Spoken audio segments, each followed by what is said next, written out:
بسم اللہ الرحمن الرحیم۔ السلام علیکم ورحمۃ اللہ وبرکاتہ۔ الحمد للہ حمدا کثیرا طیبا مبارکا فیہ، والصلاة والسلام علی سید المرسلین محمد وآلہ وصحبہ اجمعین، اما بعد۔ حاضرین و ناظرین، یہ درس آن نمبر 605 ہے، اور آج سورۃ الانعام کی 2 آیتوں کی تلاوت و تشریح کی جائے گی، آیت نمبر 126 اور 127۔ اعوذ باللہ من الشیطان الرجیم، بسم اللہ الرحمن الرحیم، وَهَذَا صِرَاطُ رَبِّكَ مُسْتَقِيمًا قَدْ فَصَّلْنَا الْآيَاتِ لِقَوْمٍ يَذْكُرُونَ لَهُمْ دَارُ السَّلَامِ عِندَ رَبِّهِمْ وَهُوَ وَلِيُّهُمْ بِمَا كَانُوا يَعْمَلُونَ۔ صدق اللہ العظیم۔ لفظی ترجمہ یوں ہے، وَهَذَا صِرَاطُ رَبِّكَ، اور یہ ہے راستہ آپ کے رب کا، مستقیمہ، سیدھا۔ قد فصلنا الآیات، ہم نے مفصل بیان کر دی آیات، لقوم یذکرون، ان لوگوں کے لیے جو نصیحت حاصل کرتے ہیں، لہم دار السلام، ان کے لیے ہے سلامتی کا گھر، عند ربہم، ان کے رب کے نزدیک، وہو ولیہم، اور وہی ان کا دوست ہیں، بما کانوا یعملون، بسبب اس کے جو وہ عمل کرتے تھے۔ ترجمہ یوں ہے، اور یہی تمہارے رب کا سیدھا راستہ ہے۔ جو لوگ غور کرنے والے ہیں ان کے لیے ہم نے اپنی آیتیں کھول کھول کر بیان کر دی ہیں، ان کے لیے ان کے اعمال کے سلے میں رب کے ہاں سلامتی کا گھر ہیں، اور وہی ان کا دوست ہے۔ ان 2 آیتوں میں 4 باتیں بتلائی گئی ہیں۔ پہلی بات، یہ اسلام تمہارے پروردگار کا بتایا ہوا سیدھا سیدھا راستہ ہے۔ دوسری بات، جو لوگ نصیحت قبول کرتے ہیں ان کے لیے ہم نے اس راستے کی نشانیاں کھول کھول کر بیان کر دی ہیں۔ تیسری بات، ان کے پروردگار کے پاس سکھ چین کا گھر ایسے ہی لوگوں کے لیے ہے۔ چوتھی بات، جو عمل وہ کرتے رہے ان کی وجہ سے وہ خود ان کا رکھوالا ہے۔ حاضرین و ناظرین، سورہ فاتحہ میں ہم اللہ تعالیٰ سے بار بار سیدھے راستے کی توفیق مانگتے ہیں، اہدنا الصراط المستقیم، اہدنا الصراط المستقیم۔ اس سیدھے راستے کو قرآنی زبان میں صراط مستقیم کہا جاتا ہے۔ بندوں کو چاہیے کہ وہ اللہ تعالیٰ سے سب سے زیادہ جو چیز مانگے وہ یہی مانگے کہ انہیں صراط مستقیم کی دولت مل جائے۔ اس سے بڑھ کر کیا دولت ہو سکتی ہے؟ جس دولت کی بنیاد پر دنیا اور آخرت کی سینکڑوں دولتیں مل جاتی ہیں۔ اسی صراط مستقیم کا دوسرا نام دین اسلام ہے، جس کا ذکر اس آیت میں کیا گیا، وَهَذَا صِرَاطُ رَبِّكَ مُسْتَقِيمًا، یہی تمہارے رب کا راستہ ہے جو سیدھا ہے۔ اللہ تعالیٰ جس کو دین اسلام کی نعمت عطا کرنا چاہتے ہیں اس کے سینے کو کھول دیتے ہیں، جس کا ذکر پچھلی آیتوں میں کیا گیا۔ اللہ تعالیٰ اپنے بندوں کے لیے جس دین سے راضی اور خوش ہے وہ دین یہی ہے جس کو دین حق اور دین اسلام کہا جاتا ہے، جو ایسا سیدھا راستہ ہے جس میں کسی قسم کی کوئی کجی اور کسی قسم کا کوئی ٹیڑھاپن نہیں ہے۔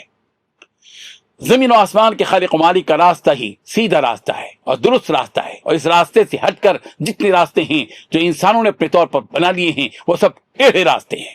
یہی دین اسلام صراط مستقیم ہے، یہی اللہ کی وہ مضبوط رسی ہے، یہی واضح روشنی اور نور ہے، یہی وہ صراط مستقیم ہے جس صراط مستقیم پر شیطان نے بیٹھنے کا اظہار اور ارادہ کیا، اور اس راستے پر بیٹھ کر وہ انسانوں کو دائیں اور بائیں جانب سے اور آگے اور پیچھے سے بھٹکائے گا، جس کا ذکر سورہ اعراف کی آیت نمبر 16 میں یوں ہے، قال فبما اغویتنی لاقعدن لهم صراطک المستقیم۔ ابلیس نے کہا آپ نے مجھ کو گمراہ کیا، اس لیے میں قسم کھاتا ہوں کہ میں ان کے لیے آپ کی سیدھی راہ پر بیٹھوں گا۔ اسی صراط مستقیم کی طرف اللہ تعالیٰ جس کو چاہتے ہیں ہدایت دیتے ہیں۔ یہدی من یشاء الی صراط مستقیم، سورہ بقرہ آیت نمبر 142، وہ جسے چاہتا ہے سیدھی راہ کی ہدایت کرتا ہے۔ سورہ آل عمران کی آیت نمبر 51 میں یوں کہا گیا، ان اللہ ربی وربکم فاعبدوہ ھذا صراط مستقیم، یقین مانو میرا اور تمہارا رب اللہ ہیں، اسی کی عبادت کرو، یہی سیدھا راستہ ہے۔ اس کے بعد اللہ تعالیٰ ایک اور حقیقت یہ بتلا رہے ہیں کہ قد فصلنا الآیات لقوم یذکرون، بے شک ہم نے واضح طور پر ان کے لیے آیات بیان کر دی ہیں، یعنی جو شخص قرآن مجید سے نصیحت حاصل کرنا چاہے تو اس کے لیے اللہ تعالیٰ نے صاف اور واضح طور پر آیتیں بتلا دی ہیں، جس کے اندر سوچنے، سمجھنے، تدبر کرنے اور غور و فکر کرنے اور نتیجہ اخذ کرتے ہوئے سبق حاصل کرنے کی صلاحیت ہے۔ ان کے لیے اللہ تعالیٰ نے تمام اہم ترین باتیں واضح انداز میں بیان کر دی ہیں، جو باتیں ہدایت حاصل کرنے کے لیے کافی اور وافی ہیں۔ سورہ انعام کی آیت نمبر 55 میں بھی اللہ تعالیٰ نے فرمایا وَكَذَلِكَ نُفَصِّلُ الْآيَاتِ، اسی طرح ہم آیات کی تفصیل بیان کرتے ہیں۔ اسی صورت کی آیت نمبر 97 میں کہا گیا قَدْ فَصَّلْنَا الْآيَاتِ لِقَوْمٍ يَعْلَمُونَ، ہم نے دلائل کو خوب کھول کھول کر بیان کر دیا ہے ان لوگوں کے لیے جو علم رکھتے ہیں۔ سورہ بنی اسرائیل کی آیت نمبر 4 میں کہا گیا وَكُلَّ شَيْءٍ فَصَّلْنَاهُ تَفْصِيلًا، سورہ بنی اسرائیل کی آیت نمبر 12 میں کہا گیا وَكُلَّ شَيْءٍ فَصَّلْنَاهُ تَفْصِيلًا، اور ہر چیز کو ہم نے خوب تفصیل سے بیان کر دیا ہے۔ اس کے بعد یہ بات کہی گئی لَهُمْ دَارُ السَّلَامِ عِنْدَ رَبِّهِمْ، ان کے لیے سلامتی کا گھر ہے ان کے رب کے پاس، یعنی وہ لوگ جنہوں نے صراط مستقیم کو اختیار کیا اور اسی صراط مستقیم پر استقامت کے ساتھ قائم رہے اور اس دین حق پر قائم رہنے کے لیے جدوجہد کی، قربانیاں دی، ان کے لیے عافیت و سلامتی اور امن و طمانینت کا گھر ہے، یعنی وہ جنت جس کو اللہ نے ان نیکوکاروں کے لیے تیار کر رکھی ہے۔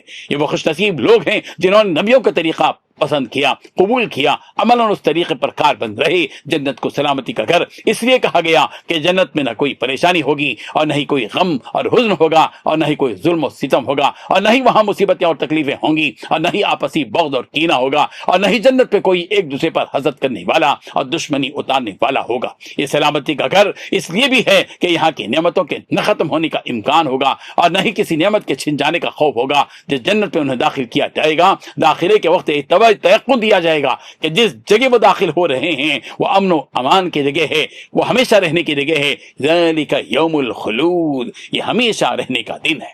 اس کے بعد پروردگار نے فرمایا وہ ولیہم بما کانوا یعملون، اور اللہ ان کا مددگار ہے اس وجہ سے کہ وہ اعمال کرتے ہیں جو نیک اعمال ہیں، اللہ کو راضی کرنے والے۔ اللہ تعالیٰ ان کا ولی اور دوست ہے اور مددگار بھی ہے۔ دنیا میں اللہ نے انہیں ایمان کی توفیق دی اور آخرت میں ایمان کا نیک بدلہ عطا فرمائے گا۔ اللہ تعالیٰ ہم سب کو یہ بدلہ عطا فرمائے، وہ ایمان عطا فرمائے، ایمان پر خاتمہ نصیب فرمائے۔ آمین وآخر دعوانا ان الحمد للہ رب العالمین۔ ڈیلی درس قرآن کو سبسکرائب کیجئے، اپنے تاثرات اور مشورے ارسال کیجئے اور متعلقین کے گروپ بنا کر انہیں روزانہ درس قرآن بھیجیں اور اجر ثواب پائیں۔